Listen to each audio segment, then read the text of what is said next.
Mais um exercício de circuitos elétricos, dando continuidade nessa sequência que a gente tem resolvido, usando o livro do Sadiku, quinta edição em inglês, né? Estamos no capítulo 3, a gente começou com esse primeiro capítulo que é o método de análise de circuitos, né? Envolvendo principalmente a aplicação das leis de Kirchhoff em condições distintas a depender do problema, né?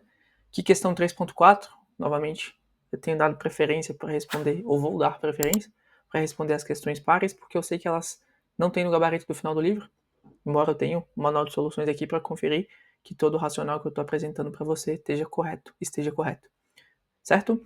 Sem mais delongas, ele pede para calcular as correntes I1 até I4, onde ele já deixou indicado principalmente o sentido, isso que é importante para o nosso problema aqui, de cada uma delas, e é um circuito em que a gente tem 4 resistências e basicamente a energia é fornecida ao sistema por conta de 3 fontes de corrente independentes indicadas aqui na figura com seus sentidos e seus módulos de corrente.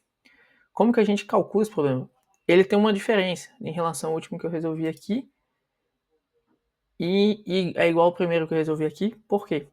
Ele não me deu a referência. Em nenhum ponto ele me deu uma referência, eu só posso começar a resolver um problema se eu tiver uma referência que eu, por uma grande facilidade, vou colocar aqui, porque eu acho que vai simplificar muita coisa.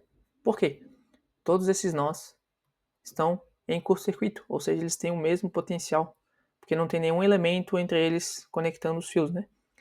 Então, a partir do momento que eu coloquei a referência aqui, todas essas tensões aqui embaixo são já conhecidas e valem 0 volts, porque é a referência. Lá em cima, percebam que tem algo semelhante, mas à esquerda da fonte de 3 amperes é a direita, porque a fonte de 3 amperes claramente não é um curto-circuito. Então aqui eu tenho essas 3 tensões que são iguais, e eu vou chamar ela por conveniência de V1. E à direita, eu tenho essas 3 também tensões, esses nós, né, que tem as tensões iguais, por conveniência, vou chamar de V2.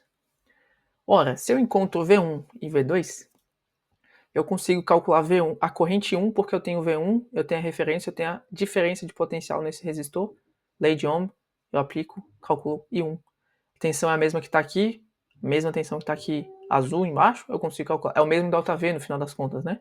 Que é mesmo V1 em cima, o mesmo zero embaixo, é V1 sobre 20 e V1 sobre 10 calcula a corrente 2. Ou eu posso dizer aqui por semelhança de que como V1 é a mesma, como a diferença de potencial é a mesma, a resistência é metade, a corrente vai ser o dobro. Isso a gente vai encontrar na prática. Para a direita, uma vez que eu encontro V2, eu calculo a mesma forma. I3 fazendo V2 menos 0 sobre 40, e percebo que vai ser a mesma corrente I4, porque é a mesma resistência que está conectada aqui, tem o mesmo valor, tem a mesma diferença de potencial, V2 menos 0, V2, então I3 é igual a I4. Isso é uma certeza que a gente tem no problema. Certo? Como que eu resolvo isso, então? Eu olho para a esquerda, e lá no V1, que eu sei que é só um nó, eu faço a lei de Kirchhoff dos nós. Todas as correntes, inclusive aqui eu não tenho mais... eu gosto de fazer as correntes saindo do nó quando aplica a lei, né? As que têm fontes independentes eu não posso brincar com o sentido, já foi imposto. E aqui, por conveniência, I1 e 2 estão no sentido que eu gosto, que é saindo do nó. Se eles não tivessem, eu poderia respeitar o sentido imposto e calcular diretamente os valores, ou eu poderia colocar o sentido que eu gosto, que é saindo do nó, e se a corrente estivesse entrando, por exemplo, é só saber que é o sinal oposto, e eu calcularia a variável desejada depois, certo? Isso é só um detalhe. Nesse caso aqui, respeitando a minha preferência com a referência da corrente saindo sendo positiva, acaba estando de acordo com a imposição do sentido que o exercício deu. Só uma coincidência, certo? Como calcula V1? Eu sei que tem uma corrente de 6 amperes entrando. Se entra no nó, pela minha convenção, o sinal é negativo. Eu tenho a corrente 1, que eu sei que é V1 sobre 20. Porque eu tenho 0 embaixo, V1 em cima, V1 menos 0 é a diferença de potencial no resistor de 20 ohms. Eu tenho V1 sobre 10, que é o que a gente vai calcular depois como I2. E eu tenho nesse nó aqui a corrente de 3 amperes entrando também. Então eu tenho menos 3. Isso analisa todo o nó verde, a corrente que chega aqui, a corrente que sai aqui, a corrente que sai aqui e a corrente que entra aqui. Todas as correntes foram bem representadas, eu posso igualar isso a zero na direita por conta da lei de Kirchhoff. Menos 6 menos 3 dá menos 9. Posso passar para o outro lado, mais 9. V1 eu vou pôr em evidência, tenho 1 sobre 20, mais 1 sobre 10. Pro outro lado, eu fiquei com 90.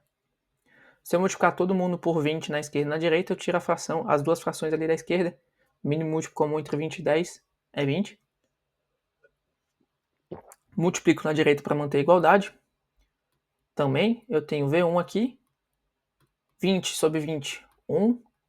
20 sobre 10, 2. Do outro lado eu tenho 180. 9 vezes 20. 1 mais 2, 3. O V1 vai valer então 180 dividido pelo 3 que estava multiplicando à esquerda. 180 terços é fácil, 60 volts. Se eu tenho 60 volts, eu já posso calcular automaticamente I1 e I2. I1 vai valer os 60 volts dividido pela resistência de 20, 3 amperes. E o I2 vai valer os 60 volts dividido pelos 10 ohms. 6 amperes, como eu comentei, por ser metade da resistência, vai ter que ter o dobro da corrente I1. Perfeito? Metade das correntes que o exercício pede já foram encontradas. Ora, se eu aplicar o mesmo racional no lado direito, que só tem expressões diferentes, eu vou encontrar V2, vou jogar na forma de cálculo da corrente. Aqui é mais fácil porque eu sei que 3 é igual a 4, só vou fazer uma conta depois, né? Porque eles estão a mesma queda de potencial em cima da mesma resistência. Resistência de valores iguais, né? São duas resistências diferentes, não são a mesma resistência, mas tem o mesmo número. Então vou olhar para a direita. Na direita, o que eu tenho? Tenho 2 amperes que entram no nó laranja, então vou ter 1 menos 2. Eu tenho a corrente de 3 que entrava no nó verde, então tem que sair do laranja, porque ela tem que sair de algum lugar e entrar em outro. Como sai do laranja, saindo do nó é positivo, mais 3. E aí eu tenho V2 sobre 40. Concorda que eu tenho V2 sobre 40, mais V2 sobre 40, V2 sobre 40, mais V2 sobre 40. Isso é 2 vezes V2 sobre 40. Uma banana, mais duas bananas, mais uma banana, duas bananas. V2 sobre 40, mais V2 sobre 40, 2 vezes V2 sobre 40. Terminei a análise do nó, eu posso igualar a zero por conta da lei de Kirchhoff. 2 e 40 vai dar 20 embaixo, né? Menos 2 mais 3 dá 1 positivo, certo? 1 positivo eu passo para o outro lado, 1 negativo. Aqui fica 2 com 20, V2 é 2 com 40, fica 20 embaixo, né? 2 em cima, 40 embaixo. E menos 1 na direita. Passo 20 multiplicando. Qual é o valor de V2? Menos 20. Faz sentido o valor... Primeira análise. Faz sentido o valor de V2 ser menos 20? Se bem que aqui não dá para pensar na fonte de corrente porque não é um resistor, né? A diferença potencial é negativa, quer dizer que a corrente está no sentido oposto que eu arbitrei. A fonte impõe uma tensão, uma corrente, a fonte de corrente independente se a queda de potencial em cima da fonte é positiva no sentido que eu arbitrei ou se é negativa e eu, em teoria, teria que inverter o sinal. Não posso inverter, porque a fonte impõe o sentido. Quem faz isso lá é a parte interna da fonte, né? O mecanismo, seja pilha, ou seja energia química, ou alguma máquina que está sendo convertida energia mecânica em elétrica e está injetando corrente, mas de alguma forma ele impõe esse sentido. Então não consigo fazer uma análise assim, o menos 20 está correto assim dizendo, mas a princípio tem que ter alguma tensão negativa, a princípio, desse sentido que a gente calculou. Percebam que se menos 20 aqui é a tensão em cima e 0 é a tensão embaixo, essas duas correntes vão ter que ser negativas. Porque só posso ter corrente nesse sentido se o potencial em cima for superior ao potencial embaixo, que é 0. Como o V2 é menor do que 0, quer dizer que essa corrente vai ter um valor negativo, porque no final o verdadeiro sentido da corrente seria subindo no ramo. Certo? Mas, como eu já comentei, o I3 é igual ao I4, porque eles têm a mesma resistência, a mesma queda de potencial, e vale V2, que ainda sim é negativo, dividido por 40. Isso é, em módulo, né, menos meio.